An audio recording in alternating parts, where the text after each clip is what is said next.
So let me show you my problem, and then let me show you how I fixed it. What you're looking at is an Audacity project on Windows 10, where it's essentially a short podcast episode. This is all narration that I've already edited out, all the problems, a little bit of intro music on the second track. But then I added a label track to mark where I made a mistake. Let me show you my mistake over here. This podcast is me reading an open access book called Bad Ideas About Writing. And this is a chapter that I didn't write. It's someone else's words that I want to honor. And this sentence here, as I was reading it, I accidentally said distance instead of distaste. I should have said some of the distaste for passive verb structures, but instead I said some of the distance for. So as I was editing, I was like, is there any way to get rid of this? Any way to, like, in a simple, easy way, edit that out? And it didn't seem like there was.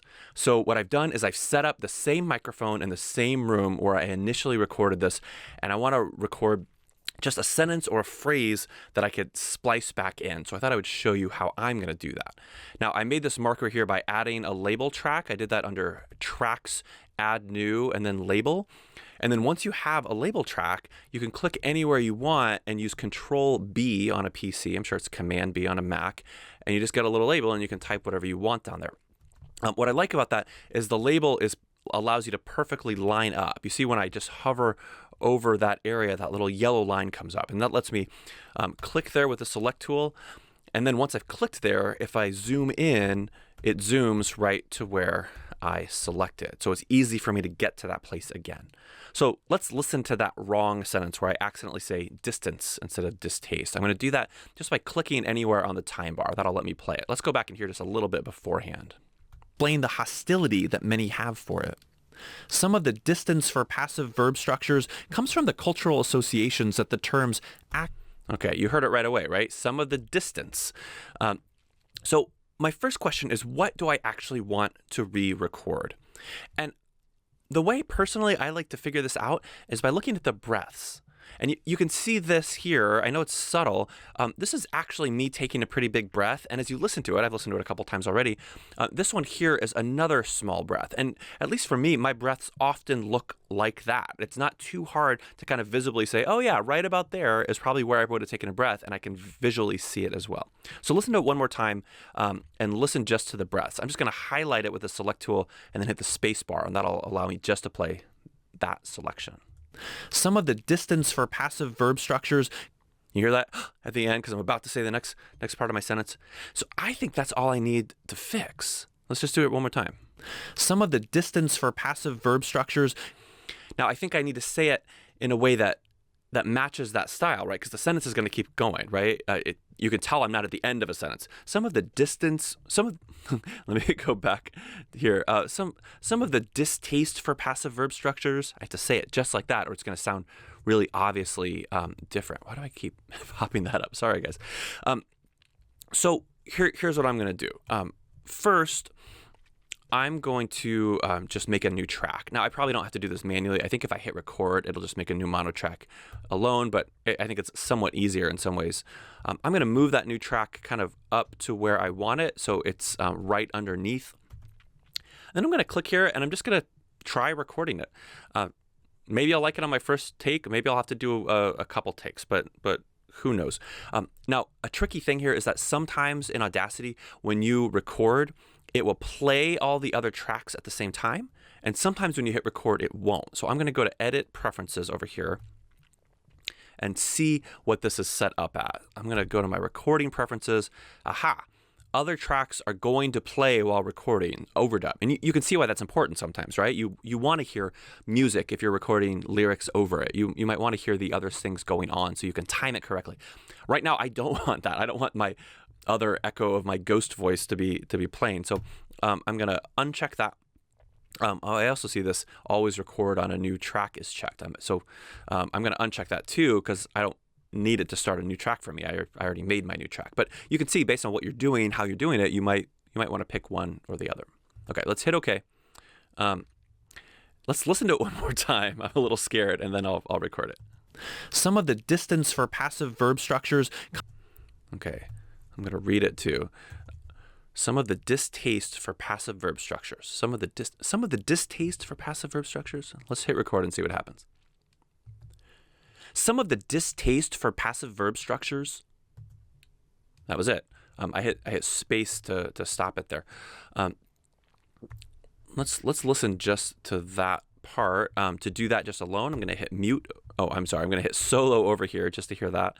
And then let's hear it. Some of the distaste for passive verb structures. Now, one thing I noticed is, I don't know if you heard it, there was a little bit of what we call a plosive, where a little bit too much air hit the microphone.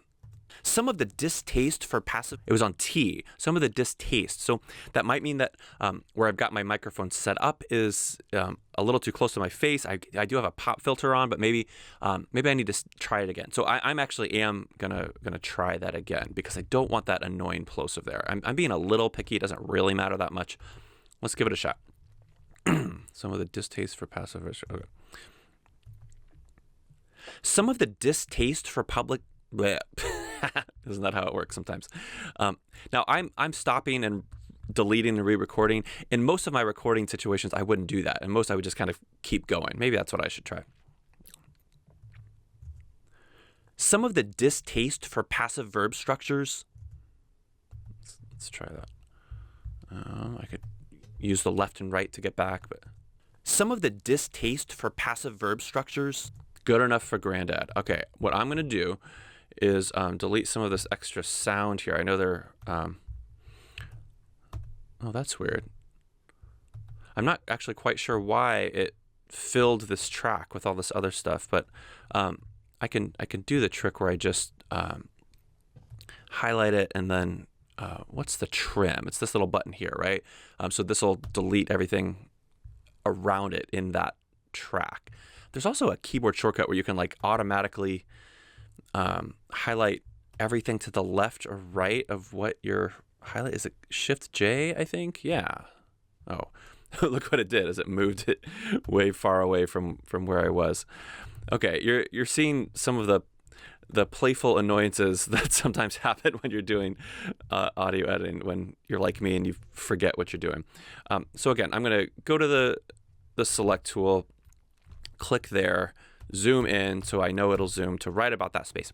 So now what do? I've got to get rid of that old one and I got to get my new phrase in. Well, there's a couple things I want to do first really quick. I know this is taking forever, but you notice that my bumps and valleys are a little uneven and they're a little smaller than my original.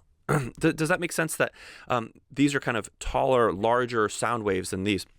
And that's because I did a very specific thing. After I recorded my narration, I used 2 effects on it. And I want to use those same 2 effects on this clip to make sure that it sounds the same.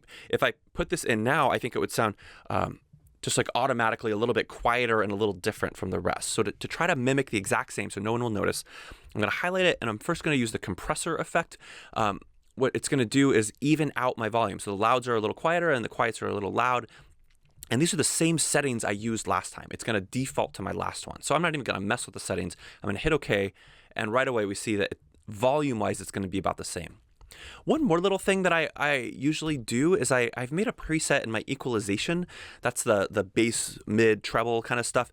And I call it K deeper voice because my name's Kyle. And you can see I'm adjusting things so that it makes me sound, I think, just a little bit more professional. Not a lot, it's subtle, but I like the way it makes me sound. So I'm going to hit OK, run that same effect on that. So now the same effects have been done here as were done on there. Sweet. So now, what in the world do I do? Well, there are a few ways people could do this. The question partly in my mind is, do I have a phrase that takes about the same amount of time? And it looks to me like the way I said it this new time takes a little bit longer. Can you tell why I'm saying that? Because the breath after the phrase was here.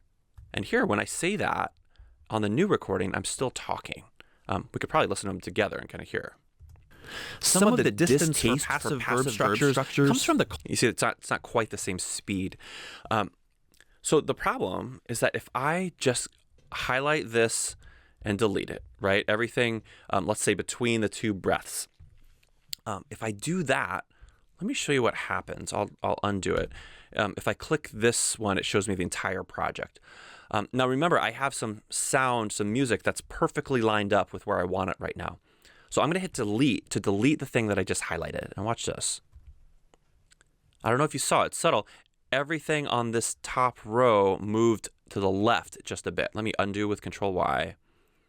And then, undo with Control Z. And it moves back, and then I can redo. I can kind of go back and forth. But no matter what's happening up here, this isn't moving. And that's bad. That means that my things are not moving together. They're not moving in the same way. What I do to one track is not affecting the other track. So we need to fix that. Now with all my control, all my undos and redos, I forget where I'm at. I think this version, it's still there, right? No, undo. There it is. So there are a few ways to do this. Here's what I'm going to try. I'm going to use the time shift tool to kind of move this out of the way, so it's before and not exactly underneath it.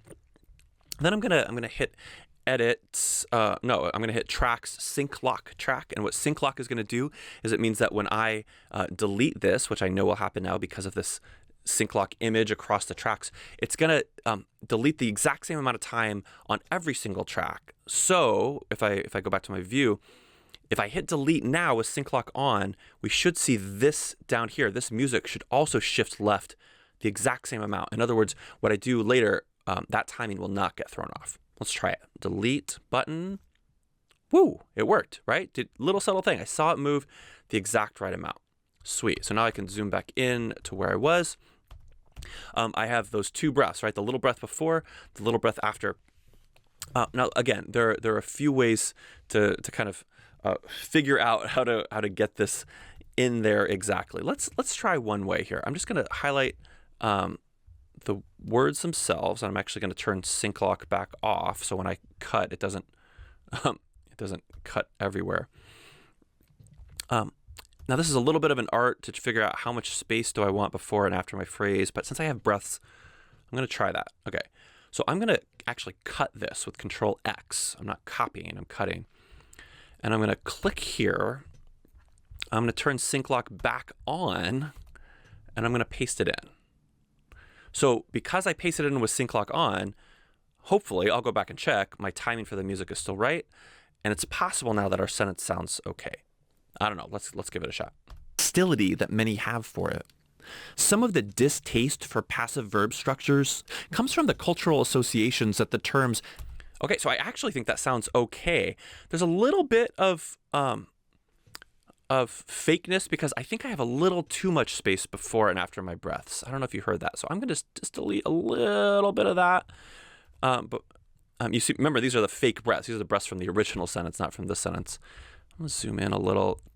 Just take some of this so that right after the sentence ends, the breath continues. Again, sync lock is still on, so I can do this without worrying. Let's try again. Some of the distaste for passive verb structures comes from the cultural associations that the terms active. Now, part of me doesn't love that. Part of me is like, that long breath is like really long. Do I even really need that? So I could possibly even cut the breath. Now, I do think you can overdo that, right? If you overcut too many breaths, it starts to sound robotic, like you're not a real person. But let's kind of give it a shot, because I'm hearing that now and I'm like, do I even need that?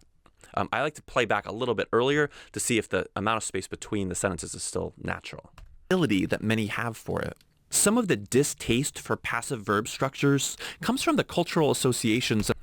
I think I like that a little better. It's still not great. I almost wonder if it almost sounds too loud. I think my mic volume is turned louder than it was when I recorded the last time. You can see this is a little big. If I want to get really picky here, let me just show you. I'm probably okay with it. I could use the envelope tool and kind of surround, especially those high parts, with pivots. I click once to make a pivot on each side, and then I can kind of lower everything between. I don't know if that's going to sound good or not for it.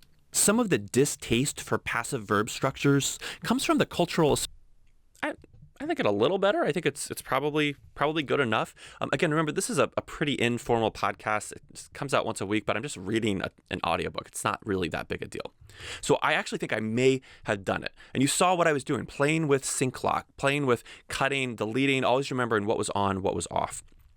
So again, I want to make sure I didn't break anything later. So I'm going to click over here, zoom in, and just I can see visually here that it looks like this still works. So what I should hear is an rising musical theme, and after the 4th repetition, my voice should come in.